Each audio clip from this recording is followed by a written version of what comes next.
I had a best friend named Mary Lou, and at 28, she died of cancer. It started with breast cancer, and she had a double mastectomy, and then it still spread to her brain, and she died, leaving behind a 4-year-old son. There's a woman I know from church, and she wrote a play called The Booby Trap. And what it is a series of women's monologues, and they all tell a story about how their breasts became an issue at one point for them. And either all the profits or a great part of the profits went to the American Cancer Society for breast cancer research. I had always wanted to be born a boy, and when I started to developing as a teenager, I didn't like that at all.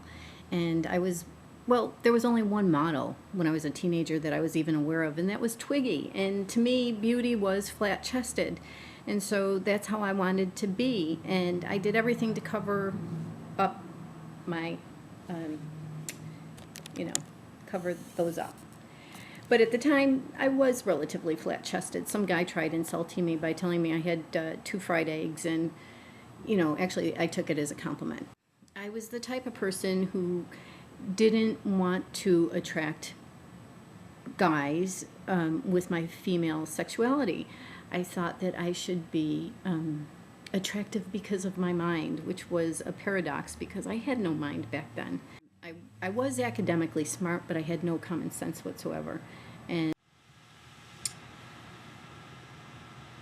sometimes I'm just shocked at what I see, like when I'm standing in the grocery line and they have those magazines or newspapers and they show these teenagers or very young babes who are like so voluptuous. I'm like, my God, what kind of hormones were in the milk that they were drinking? Because I don't remember my generation ever getting that rounded.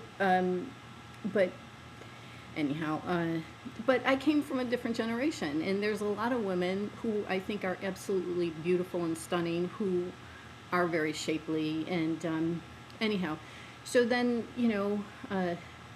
in my 40s, I had my daughter, and between age and gravity and childbirth, did they come in use when I had my daughter? Oh, I so wanted to do the whole natural thing. I explained that in another video, and one more time I had this pump because my daughter, she was in ICU for the first couple days, so we had to pump the milk and put it in a bottle for her. And because even though she was getting breast milk, she got used to having it easy because, a bottle with a nipple is a lot easier than trying to grab onto a woman's breast. And so it became too easy for her with the bottle, and I tried for a couple weeks and it just didn't work for her. And then I got mastitis, which is this really painful thing that happens afterwards because you're so engorged with all this milk and I was pumping, really I was, and it just feels like you're such a, you feel like a machine when this is going on. I mean, it just doesn't feel feminine at all.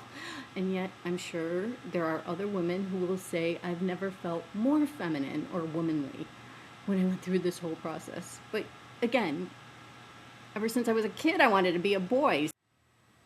So share a story in honor of the breast cancer victim or survivor you know.